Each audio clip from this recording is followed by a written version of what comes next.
Seperti beberapa tahun yang lalu, saya tetap mengambil tema untuk bulan ini tentang relationship, tentang membina hubungan.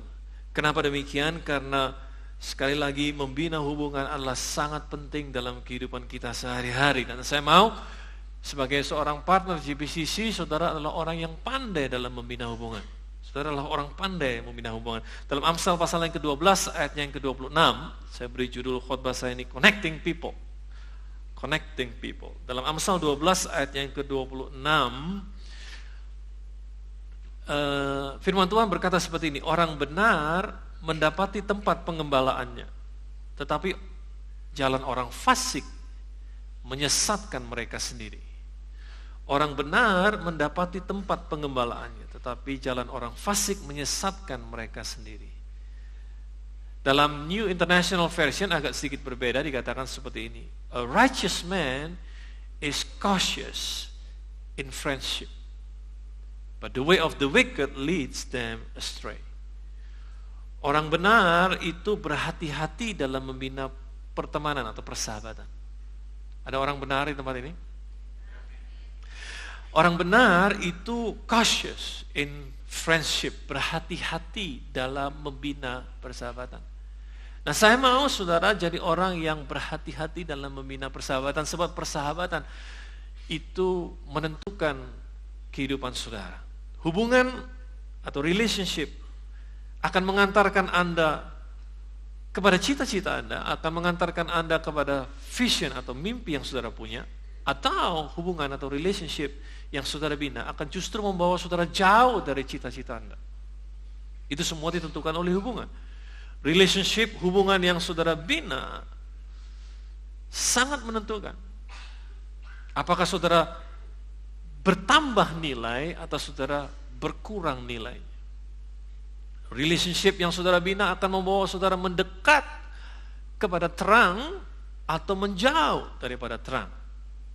Semuanya ditentukan oleh relationship. Hasil hidup Anda hari ini ditentukan oleh kemampuan Anda untuk membina hubungan dengan orang lain. Hasil dari hidup Anda ditentukan oleh kemampuan Anda untuk membina hubungan dengan orang lain.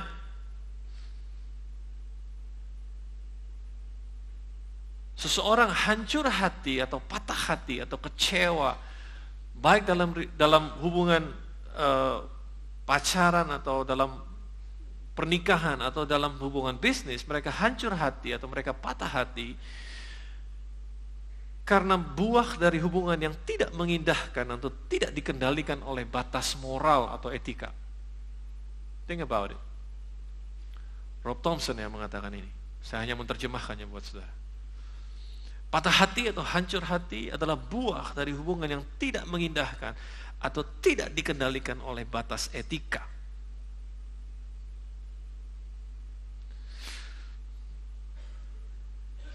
Siapa yang Anda izinkan masuk dalam hidup Anda atau dalam hati Anda menentukan hasil kehidupan Anda. Siapa yang Anda izinkan masuk dalam hidup Anda, kepada siapa Anda membuka pintu lebar-lebar hidup saudara atau hatimu, sangat menentukan hidup saudara selanjutnya. Itu sebabnya Reverend Dr. A.A. Bernard katakan, the greatest gift atau hadiah yang paling besar adalah kalau kamu diberikan gift of access. Gift of access. Hadiah untuk masuk. Gift of access. Jalan masuk. Bukankah melalui Yesus kita diberikan akses untuk masuk dalam kerajaan surga? That's the greatest gift. Gift of access. Nah, dalam hidup kita juga demikian. Siapa yang kita kasih izin masuk? Kepada siapa kita kasih akses masuk dalam kehidupan, itu sangat penting. Dan saya mau mengajar sedikit kepada saudara, karena saya mau saudara mengerti, terutama anak-anak muda di sini yang ingin punya cita-cita besar, yang ingin punya bisnis hebat, yang ingin punya karir yang sangat luar biasa. Pada saat seseorang memberikan saudara akses, bagaimana caranya? Saudara dikasih email pribadi oleh seseorang, saudara dikasih nomor handphone pribadi sama seseorang. Kalau saudara dikasih gift, itu hadiah, saudara. Karena melalui email tersebut, saudara bisa masuk ke dalam kehidupan orang tersebut. Iya apa tidak? Karena saudara dikasih nomor telepon, saudara bisa telepon orang tersebut, saudara dikasih akses. Nah, kalau saudara dikasih akses, apalagi oleh orang yang saudara hormati, saudara harus menjaga pemberian tersebut. That's a gift, itu merupakan satu karunia, itu merupakan satu hadiah yang diberikan kepada saudara. Karena orang tersebut mempercayakan kehidupannya, dia buka pintu supaya saudara bisa masuk. Itu sebabnya you have to behave. Saudara harus berkelakuan sopan karena saudara dikasih akses masuk. Bisa mengerti? Ya. Karena saudara nggak berkelakuan seperti ini pada saat saudara bertemu dengan seorang yang saudara hormati, entah itu seorang selebritis atau seorang CEO dari suatu perusahaan, atau saudara dikasih sama orang yang saudara hormati, saudara dikasih nomor telepon dia. That's a miracle. Itu merupakan satu mujizat kalau dia, karena dia mungkin memandang engkau sebagai orang yang patut untuk dikasih akses. Nah, begitu saudara dikasih handphone number, saudara harus hormati itu, simpan itu baik-baik. Dan jangan menyalahgunakan hal tersebut. Jangan terus going around, pergi kemana-mana, tunjukkan pada teman-teman saudara, hei, gue punya nomor teleponnya si ini loh, gue punya nomor telepon, lu mau gak, lu mau, gue punya. Itu tidak tahu etika namanya. Apalagi kalau saudara mau kemudian jadi seorang bisnismen yang hebat. Dan juga sebetulnya saudara gak perlu going around, tanya nomor telepon seseorang. Ngerti gak? Paksa untuk tanya, baru pertama kali kenalan langsung paksa minta nomor telepon dia. Gitu aja gak mau kasih, sombong lu, dan lain sebagainya. No, saudara-saudara harus mengerti kalau orang tersebut senang dengan saudara, ingin membuka hubungan dengan saudara, maka kalau dia memberikan nomor teleponnya kepada saudara, berarti orang tersebut sedang membuka akses buat saudara untuk masuk sesuatu yang saudara harus hormati. Saya mau saudara mengerti ini. Karena akses siapa yang sudah izinkan masuk sangat penting dalam kehidupan. Nah, banyak orang tidak mengerti pertemanan. Contoh yang paling baik adalah pada saat saya membuka account Facebook. Siapa yang punya account Facebook? Angkat tangan. Punya account Facebook. Talking to the right people. Di situ ada tulisan friends request. Siapa yang mau jadi teman? Nah, saya close account saya, artinya saya tutup, saya protect account saya, sebab kalau saudara mau jadi teman, saudara harus request. Saya nggak buka, saya tutup sengaja. Nah, ada beberapa orang kemudian tulis surat sama saya. Bilang, please accept me as your friend. Tolong terima saya sebagai teman kamu, karena saya punya persoalan nih Pak, gini-gini. Hubungan saya dengan suami saya begini, atau hubungan saya dengan atau seorang hamba Tuhan, saya mau tanya soal begini.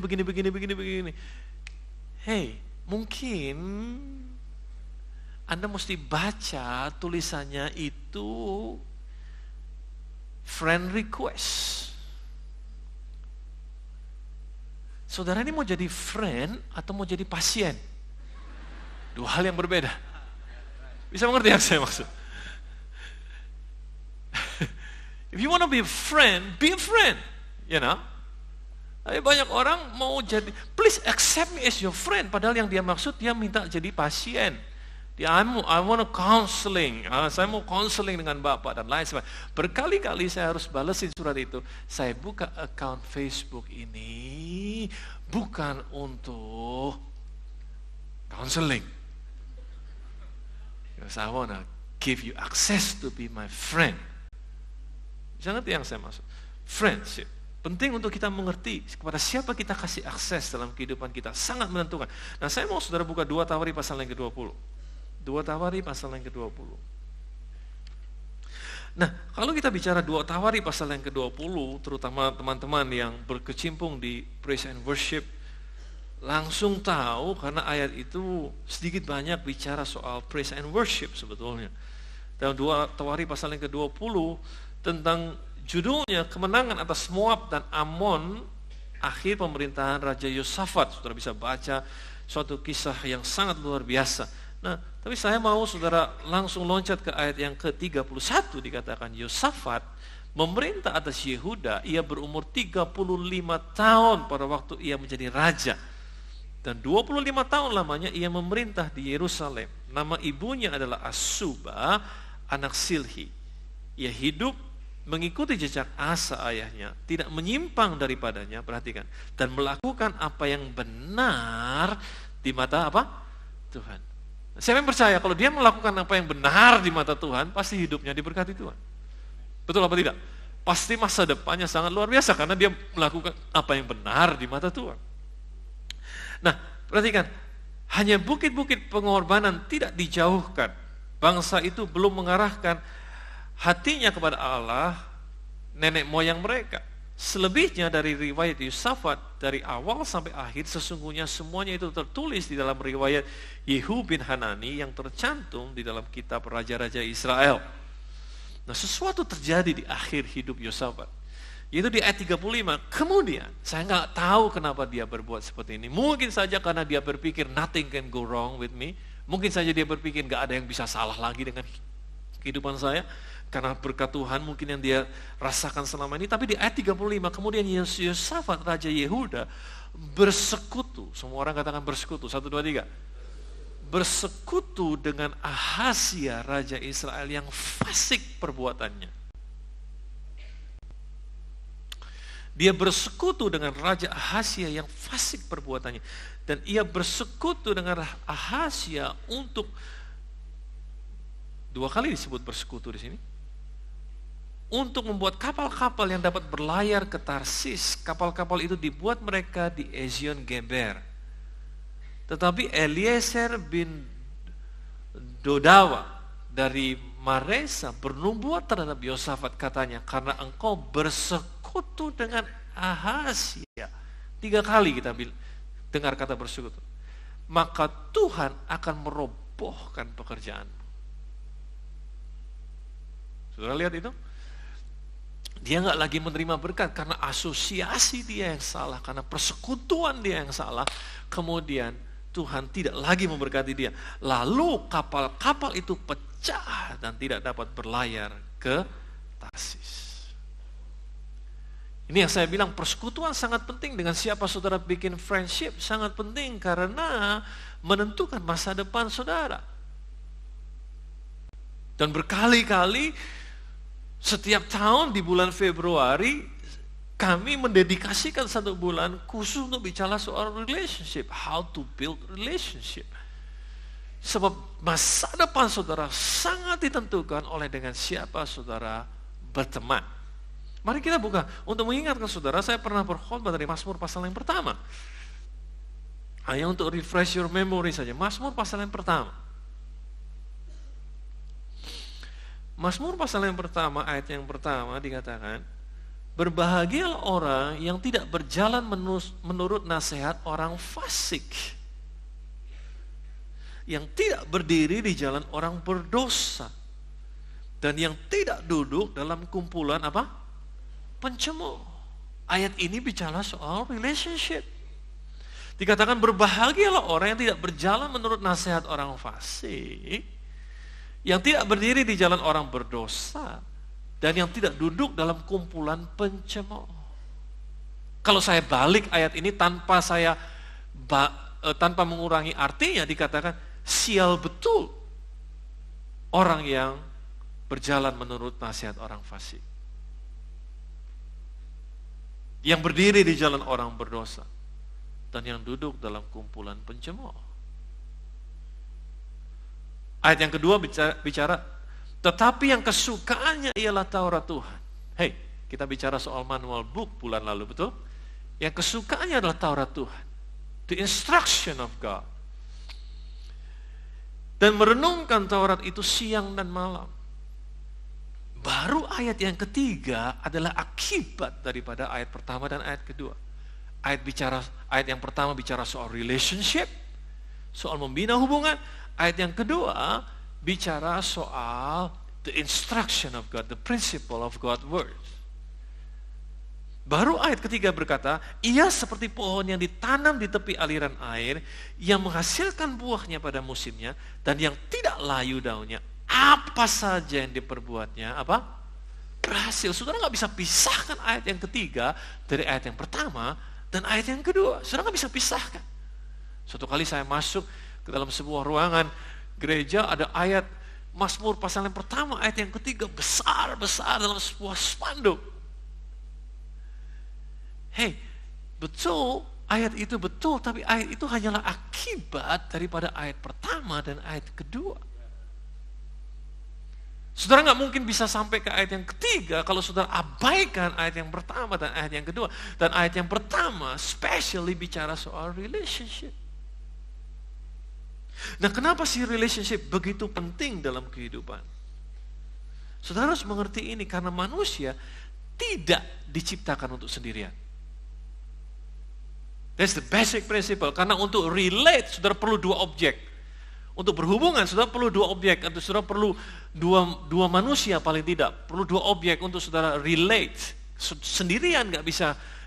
Kata hubungan itu perlu paling tidak dua oknum yang terhubung. Betul apa tidak? Nah, Kejadian pasal yang kedua ayat yang ke-18 katakan, Kejadian pasal yang kedua ayat yang ke-18, dan ayat ini memang seringkali dipakai untuk pernikahan atau segala sesuatu yang berhubungan dengan pernikahan. Dikatakan Tuhan Allah berfirman, tidak baik kalau manusia itu apa? Seorang diri saja. Gak baik. Hei, bukankah ada Tuhan di situ? Bukankah hubungan itu cukup karena ada Tuhan? Bukankah Tuhan segala-galanya? Tapi ini Tuhan sendiri yang bilang, gak baik buat manusia itu seorang diri saja. Kita tidak diciptakan untuk sendirian. Itu sebabnya segala sesuatu yang ada di sekitar kita tidak bisa berfungsi kalau sendirian. Think about it. Segala sesuatu yang ada di sekitar kita tidak bisa berfungsi dengan baik kalau dia sendirian.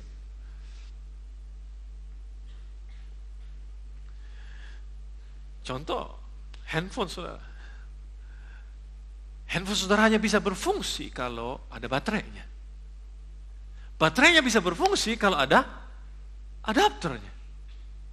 Betul nggak? Adapternya hanya bisa berfungsi kalau ada listrik.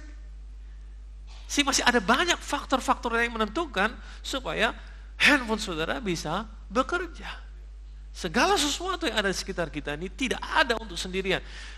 Itu sebabnya saudara nggak bisa bertumbuh kalau saudara sendirian. You cannot grow in isolation. You can only grow in community. Itu sebabnya date atau cell group merupakan ide yang sangat baik. Kalau saudara tidak punya teman, saudara sendirian, saudara akan sangat mudah sekali untuk dikalahkan.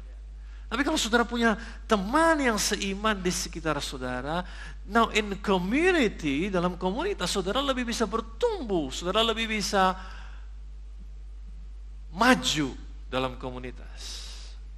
Iblis lebih suka kalau saudara sendirian, gak usah bergabung kepada siapa. Oh, yang penting hanya gua ke gereja, gua gak perlu ikut-ikutan yang lain. Yang penting gua hanya ke gereja, that's enough for me. Hey, bukankah Adam juga punya relationship dengan Tuhan, tapi Tuhan bilang it's not good for him to be alone. Gak baik buat dia sendirian.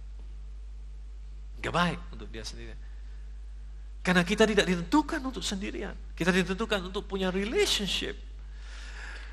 Saya baca Swedish scientist katakan seperti ini. Dari Swedia, scientist dari Swedia dikatakan, having no friends, gak punya teman, is the number 2 reason, nomor 2 alasan untuk cardiac arrest, untuk serangan jantung. The number 1, yang nomor 1 adalah smoking, merokok. Makanya kalau saya ditanya orang merokok masuk surga nggak? Masuk surga. Kalau dia kenal Yesus, dia masuk surga. Cuma lebih cepat aja masuk surga. Lebih cepat. The number 1 reasons of cardiac arrest, nomor 1 menurut saintis Swedia, alasan untuk serangan jantung nomor 1 adalah smoking. Nomor 2, karena nggak punya teman. Karena kita diciptakan untuk relate, untuk membina hubungan. Tapi membina hubungan yang seperti apa? Karena itu sangat penting. Itu sebabnya kita perlu pelajari prinsip kebenaran firman Tuhan tentang membina hubungan. Bagaimana caranya membina hubungan dengan benar? Sudah begitu banyak CD atau DVD yang tersedia hampir setiap tahun. Dan kalau saya tanya kepada teman-teman di Insight Unlimited, CD-CD khotbah apa yang paling laku, mereka akan bilang CD-CD tentang relationship. Karena begitu penting untuk kita tahu the basic principle, karena orang benar hati-hati dalam membina hubungan. Orang benar hati-hati dalam memberikan akses kepada orang. Orang benar gak sembarangan dalam membuka pintu kehidupannya buat siapa saja, apalagi pintu hatinya. Karena pada saat seseorang masuk melalui pintu ke dalam hati seseorang, etika atau batasan-batasan yang ada harus dihormati. Kalau tidak, akan banyak orang hancur hati. Dan orang lain akan mendapatkan keuntungan karena saudara hancur hati. Siapa mereka? Ya, penulis-penulis lagu, CD-CD tentang hancur hati, album-album tentang hancur hati. Ya, akan laku karena engkau merasa kisahmu dinyanyikan orang lain.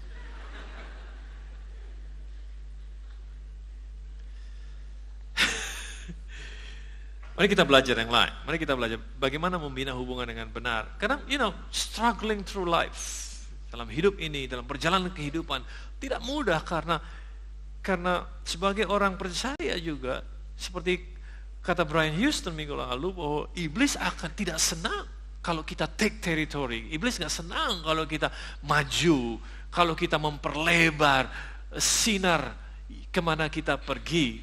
Karena pada saat kita memperlebar sinar, darkness atau kegelapan menjadi terpojok. Itu sebabnya dia gak suka. Dan sama seperti yang dilakukan oleh Tuhan, Tuhan akan mengirim seseorang untuk membawa saudara ke tingkat yang lebih tinggi. Pada saat yang bersamaan, iblis juga akan mengirimkan agennya untuk menahan kemajuan saudara atau untuk membawa saudara turun ke bawah. Itu sebabnya kita harus mengerti bagaimana caranya membina hubungan dengan benar, supaya nilai kita bertambah, supaya kita menjadi orang yang lebih baik daripada hari ini. Nah, saya mau saudara belajar dari Maria. Lukas pasal yang pertama. Kitab Lukas pasal yang pertama. Nah, ini bukan khotbah Natal yang terlambat, karena biasanya ayat-ayat ini hanya dikhotbahkan pada saat Natal.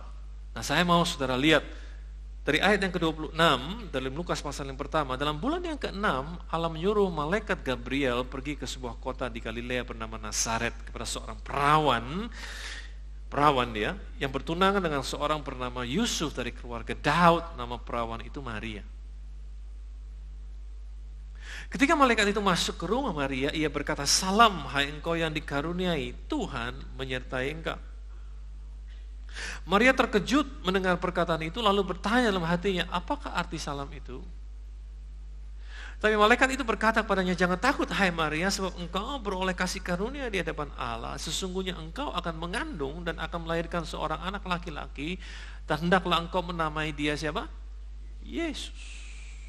"Ia akan menjadi besar dan akan disebut anak Allah yang maha tinggi, dan Tuhan Allah akan mengaruniakan kepadanya tahta Daud bapa leluhurnya. Dia akan menjadi raja atas keturunan Yakub sampai selama-lamanya, dan kerajaannya tidak akan berkesudahan." Kata Maria kepada malaikat itu, "Bagaimana hal itu mungkin terjadi karena aku belum bersuami?" Belum pernah terjadi sebelumnya. Aku belum bersuami, dikatakan. Jawab malaikat itu kepadanya, "Roh Kudus akan turun ke atasmu dan kuasa Allah yang maha tinggi akan menaungi engkau. Sebab itu anak yang akan kau lahirkan itu akan disebut kudus, anak Allah." Jadi Roh Kudus akan turun ke atasmu dan kuasa Allah yang maha tinggi akan menaungi engkau.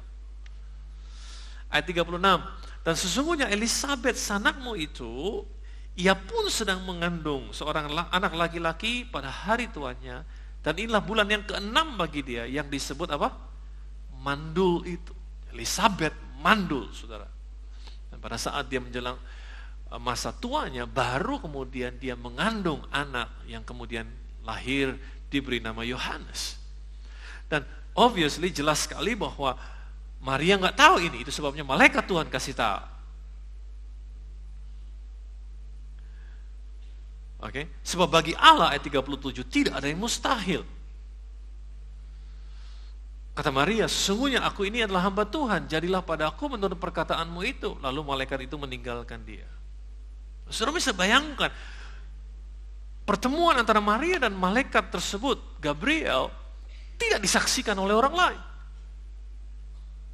Betul apa tidak? Nah, saudara bayangkan, beban yang harus diterima oleh seseorang yang bernama Maria, bahwa dia hamil, tanpa melakukan hubungan intim. Dan saudara bisa bayangkan apa pertanggungan jawab dia kepada Yusuf, tunangannya, dan kepada keluarganya. Dan belum pernah ada orang yang seperti itu sebelumnya, kan? Nah, saudara bisa bayangkan iman dia kira-kira seperti apa, butuh kekuatan yang seperti apa. Dan waktu dia mengandung Yesus, ini yang saya mau saudara bayangkan, dia masih perlu 9 bulan 10 hari untuk melahirkan Yesus, kan? Dan selama 9 bulan 10 hari tersebut dia kan gak bisa ngunci diri di kamar dan gak ketemu sama orang. Menurut saudara iman dia di-challenge gak? Ayo, talk to me. Dia manusia biasa. Menurut saudara iman dia di-challenge gak? Ditantang gak? Menurut saya iman dia ditantang. Di-challenge sama orang. Mungkin ada orang lain yang bilang, oh dasar lu genit aja lo. Gitu. Tapi kemudian Yusuf bilang, bukan gua benar-benar dia benar. Gua gak pernah melakukan itu. Dan dia juga benar, tidak pernah bersetubuh dengan orang lain. Tapi dia mengandung. Anak yang kukandung ini dari Roh Kudus. Bisa gak kira-kira waktu dia mempertanggungjawabkan itu? Nah, tidak disebutkan di Alkitab, tapi menurut saya, namanya orang mengandung, perutnya makin lama makin besar. Dan orang lihat itu. Dan orang pasti bertanya. Dan setiap pertanyaan orang akan mengundang keinginan tahu yang lebih. Tapi Maria berbuat sesuatu yang sangat luar biasa, yang saya mau saudara dan saya pelajari, dan kita semua bisa tarik kesimpulan yang luar biasa dan menjadikan ini sebagai sesuatu yang baik buat kita, untuk kita ketahui. Kemudian, perhatikan, ayat 39, beberapa waktu kemudian, berangkatlah Maria langsung berjalan ke pegunungan menuju ke sebuah kota di Yehuda. Di situ ia masuk ke rumah Sakaria dan memberi salam kepada siapa? Elisabet. Dan ketika Elisabet mendengar salam Maria, melonjaklah anak di dalam rahimnya, dan Elisabet pun penuh dengan Roh Kudus. Wah, sudah bisa bayangkan. Lalu berseru dengan suara nyaring, diberkatilah engkau di antara semua anak perempuan, dan diberkatilah buah rahimmu. Siapakah aku ini sampai ibu Tuanku datang mengunjungi aku? Sebab sesungguhnya ketika salammu sampai kepada telingaku, anak dalam rahimku melonjak kegirangan. Apa yang kita bisa pelajari di sini? Maria datang dan bersekutu dengan Elisabet yang juga mengandung dan mengalami mujizat Tuhan. Bisa mengerti yang saya maksud? Sehingga keduanya bisa saling menguatkan, keduanya bisa saling menunjang, keduanya bisa saling mendoakan, keduanya bisa saling share cerita yang sama. Sebab Elisabet pun juga belum tahu bahwa Maria mengandung oleh Roh Kudus. Persoalan Elisabet sedikit berbeda, bukan seperti Maria mengandung oleh Roh Kudus, tapi Elisabet mengandung pada saat dia usia tua. Dia juga bisa dibilang tua-tua genit. Ngerti gak maksud saya? Tapi keduanya kemudian saling bertemu, dan Maria datang kepada Elisabet. Dan kalau saudara teruskan ceritanya, Maria tinggal 3 bulan lamanya di situ. 3 bulan lamanya tinggal di rumah Elisabet. Nah, saya yakin di situ iman mereka semakin dikuatkan, karena mereka sama-sama mengandung, sama-sama anak perjanjian yang mereka kandung, dan mereka bisa saling mendoakan, saling menguatkan, dan lain sebagainya. Suatu tindakan yang sangat benar. Nah, bulan lalu kita bicara soal purpose, Dalam bicara soal purpose, kita bicara dreams, kita bicara vision, kita bicara mimpi. Mimpi apa yang saudara punya? Banyak di antara saudara sekarang sedang mengandung dengan mimpi. Dengan siapa saudara relate, dengan siapa saudara berhubungan sangat menentukan. Apakah saudara bisa mencapai, melahirkan kandungan mimpi saudara? Atau sebaliknya, saudara keguguran. Dengan siapa saudara bersekutu? Kalau saudara mengandung dan kemudian saudara bertemu dengan orang yang juga mengandung visi yang sama dan saudara saling menguatkan di situ, saudara saling mendoakan, saling mendukung satu sama lain, imanmu semakin diperkuat, besar kemungkinan saudara bisa melahirkan mimpi atau visi saudara. Karena imanmu semakin diperkuat. Tetapi kalau engkau menceritakan visimu dengan orang yang tidak mengerti sama sekali apa yang kau sedang kandung, bahkan melecehkan kau, mungkin imanmu lemah di tengah jalan dan kemudian engkau gugur sebelum engkau berhasil melahirkan kandungan mimpi. Bisa mengerti apa yang saya maksud? Relationship sangat penting. Ada begitu banyak orang punya mimpi, tapi dalam mimpinya dia salah bergaul, akibatnya dia tidak bisa melahirkan apa yang dia mimpikan. Jangan cuek, karena firman Tuhan merupakan kebenaran. Kita harus expert di sini. Kita harus mengerti di sini. Dengan siapa saudara bergaul sangat penting.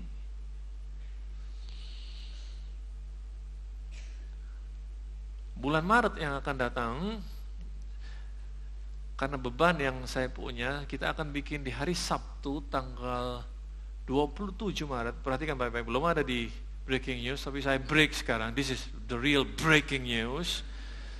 Saya akan bikin seminar buat orang-orang single. Jadi kalau saudara single, catat tanggal 27 Maret, datang ke sini, daftar dulu, nanti ada pengumumannya, langsung daftar. Saya akan bantu saudara, supaya saudara nggak perlu mengalami hal-hal yang tidak perlu saudara alami lebih dahulu. Penting untuk kita mengerti. Sehingga saudara hati-hati dalam membina hubungan, hati-hati dalam membuka pintu kehidupan saudara, sehingga hidup saudara menjadi suatu kehidupan yang memuliakan Tuhan. Tapi you know what? Ini hebatnya Tuhan. Suatu kali saya tulis di Twitter saya, God wastes nothing. Tuhan tidak pernah menyia-nyiakan segala sesuatu. Kalaupun hari-hari ini engkau buat mistake, engkau buat kesalahan dalam membina hubungan, kalau engkau surrender, serahkan itu kepada Tuhan. Surrender to God, serahkan itu kepada Tuhan. God wastes nothing. Tuhan tidak menyia-nyiakan sedikit pun juga. Apa yang kau serahkan pada Dia, meskipun itu suatu broken relationship, di tangan Tuhan, itu bisa menjadi suatu kesaksian yang sangat luar biasa. Di mata Tuhan, dia bisa balikkan. Ingat, God is good, Tuhan adalah baik. Seperti yang saya bilang, saya nggak umpamakan dia dengan mesin, tapi bayangkan sebuah mesin yang hanya bisa buat sesuatu yang baik. Apa saja yang saudara lempar ke dalam mesin itu, dia akan produce sesuatu yang baik. Because God wastes nothing. Tuhan tidak menyia-nyiakan segala sesuatu. Kalau kau punya broken relationship, kalau kau dikecewakan dan lain sebagainya, jangan simpan itu buat dirimu sendiri. Surrender it to God. Berikan itu kepada Tuhan. Karena Dia turut bekerja dalam segala sesuatu untuk memberikan kebaikan buat orang yang mengasihi Dia. Sudah mengerti apa yang saya maksud? Jadi Maria tidak mau ada terisolasi sendirian. Dia cari Elizabeth dan berdua mereka bisa melahirkan apa yang mereka kandung. Mari kita lihat kitab Pengkhotbah. Pengkhotbah pasalnya yang keempat. Kitab Pengkhotbah pasal yang keempat.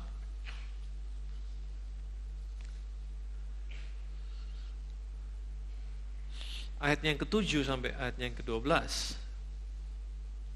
Dikatakan seperti ini, aku melihat lagi kesia-siaan di bawah matahari. Ada seorang sendirian, ia tidak mempunyai anak laki-laki atau saudara laki-laki, dan tidak henti-hentinya ia berlelah-lelah. Matanya pun tidak puas dengan kekayaan. Untuk siapa aku berlelah-lelah? dan menolak kesenangan, ini pun kesia-siaan dan hal yang menyusahkan. Berdua lebih baik daripada seorang diri, karena mereka menerima upah yang baik dalam jerih payah mereka. Karena kalau mereka jatuh, yang seorang mengangkat temannya. Tetapi wahai orang yang jatuh, yang tidak mempunyai orang lain untuk mengangkatnya. Jadi kalau saudara berdua, yang satu jatuh, yang satu bisa tolong saudara untuk angkat. Juga kalau orang tidur berdua, mereka menjadi panas, tapi bagaimana seorang saja menjadi panas. Dan bila mana seseorang dapat dikalahkan, dua orang akan dapat bertahan. Tali 3 lembar tidak mudah untuk apa? Untuk diputuskan. Sekali lagi, ayat ini menunjukkan bahwa kita tidak diciptakan untuk sendirian. Kita tidak diciptakan untuk sendirian. Dengan siapa kita berteman? Saudara, this is the beautiful things about friendship. Ini yang luar biasa tentang friendship, dan ini menurut saya adalah tujuan daripada persekutuan. Persekutuan itu lebih hebat daripada sebuah friendship, daripada sebuah pertemanan biasa. Mereka bersekutu bersama-sama. Persekutuan lebih hebat lagi daripada sebuah friendship. Nah, ini hebatnya. Yang dituju adalah produktivitas. Yang dituju adalah sinergi. Sudah tahu arti kata sinergi? Sinergi itu artinya seperti ini. Interaksi antara 2 atau lebih orang atau organisasi untuk menghasilkan efek gabungan yang lebih besar daripada jumlah efek masing-masing. Itu sinergi. Alkitab taruh dalam bahasa yang lebih mudah, dikatakan seperti ini. Kalau satu orang dapat mengejar 1000, berdua, kalau mereka bersinergi, berdua kalau mereka sendiri-sendiri, mereka hanya bisa kejar 2000. Tapi kalau mereka bersinergi, berdua, mereka bisa kalahkan 10.000. Satu orang bisa kejar 1000, tapi berdua, kalau mereka bersinergi, mereka bisa mencapai, melampaui limit, melampaui batas mereka kalau mereka sendirian. Itu sebabnya waktu Tuhan bilang, tidak baik buat manusia itu seorang diri saja. Tujuan daripada suatu persekutuan, tujuan daripada suatu persahabatan yang erat, tujuannya adalah Kejadian pasal yang ke-1 ayat yang ke-28. Itulah tujuannya. Kejadian pasal yang pertama ayat yang ke-28.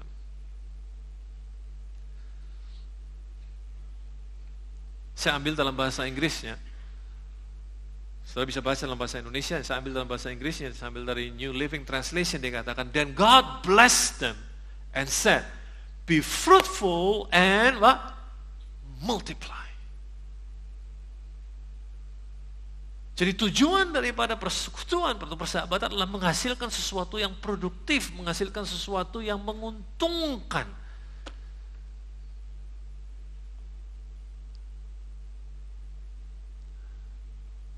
Saling menguntungkan satu sama lain. Kalau seseorang sudah saya anggap sahabat, berarti itu merupakan sesuatu yang saling menguntungkan satu sama lain. Karena ada suatu persekutuan yang terjadi, ada suatu sinergi yang terjadi, dan berdua kita bisa menguntungkan banyak orang. Karena tujuannya adalah supaya kita jadi fruitful, supaya kita bisa berbuah dari persahabatan kita, menentukan atau menguntungkan buat banyak orang. Persahabatan yang saya bina dengan Yose Carol beberapa belas tahun yang lalu menguntungkan saudara semua. Betul nggak? As simple as that. Persahabatan yang saya bina dengan dia menguntungkan saudara semua. Bisa juga merugikan kalau saya bersahabat dengan orang yang salah. Tapi kalau saya merugikan, saya nggak akan ada di sini. Kita berdua nggak akan ada di sini. Karena tujuan daripada persekutuan yang sesungguhnya adalah supaya kita bisa bersinergi, supaya kita bisa menguntungkan orang lain. Saya kasih contoh tadi pagi dengan Mike ini. Satu hal yang sangat sederhana. Lihat, segala sesuatu yang kita sudah pelajari tidak bisa berdiri sendiri. Mike ini dibeli, dia nggak bisa berdiri sendiri. Dia butuh kabel ini. Dan in fact kabel ini nggak bisa berdiri sendiri, butuh alat lain lagi di belakang situ. Dan dia butuh apa? speaker untuk bisa keluar. Dia nggak bisa berdiri sendiri. Tapi persekutuan ini, koneksi ini berdua, persekutuan ini menguntungkan buat kita semua. Betul apa tidak? Menguntungkan, produktivitasnya tinggi, besar, menguntungkan buat kita semua. Fruitful, koneksinya fruitful, karena menguntungkan buat orang lain. Nah, kalau koneksi ini mati, kalau ini mati, coba matikan ini. Kalau ini mati, bukan berarti, belum tentu koneksinya yang salah. Karena koneksinya betul. Bisa jadi ini kabelnya yang rusak. Atau bisa jadi ini yang rusak. Jadi untuk dalam prinsip relationship supaya bisa fruitful, dua-duanya harus dalam keadaan benar. Hey, betul nggak?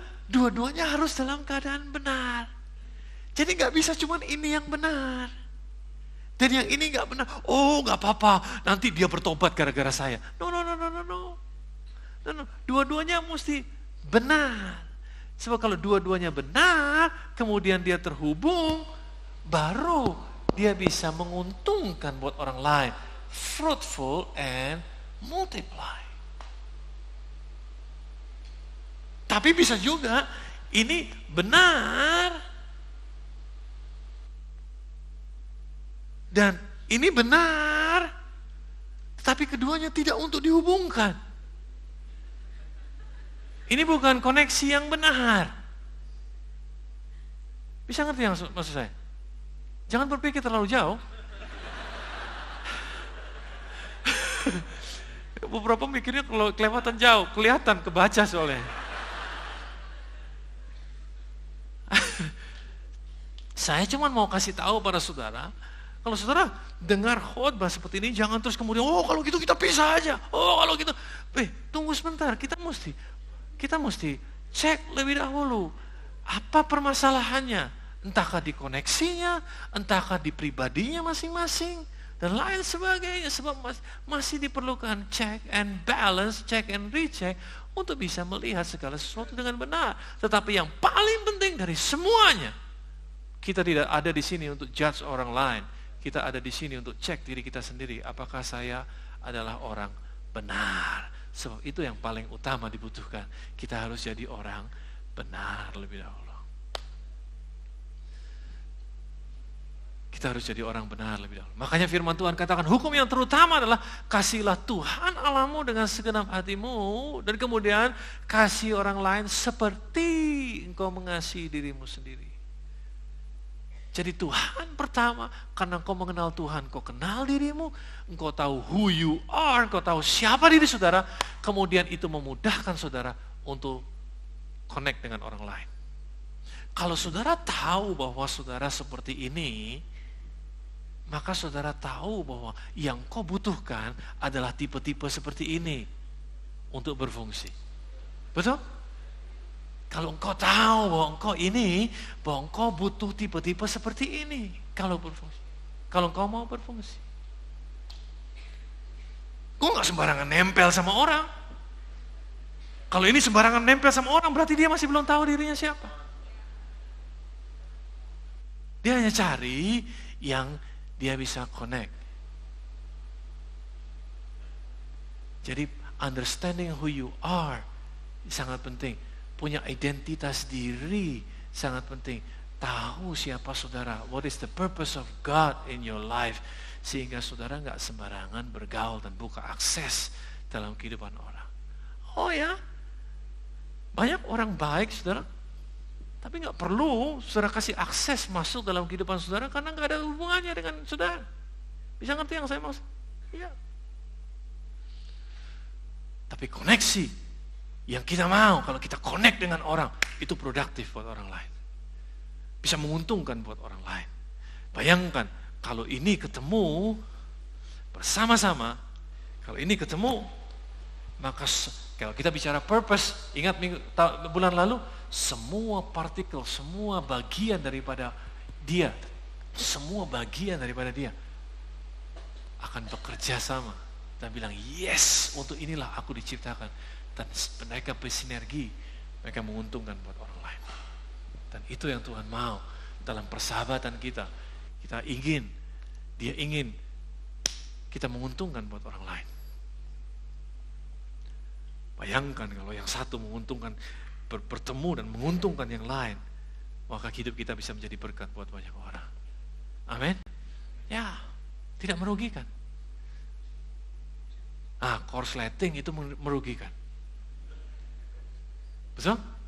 Ya. Dan Tuhan gak mau kita korsleting. Jadi rusak kita. Tuhan mau kita produktif. Untuk itu kita mesti mengerti. Jangan bersekutu dengan orang yang salah. Tapi sekali lagi kita di sini tidak untuk judge orang. Kita di sini untuk cek apakah kita benar. Sudah benar atau tidak. Thank you. Mari tutup Alkitab, saudara. Sudah terima firman Tuhan tadi?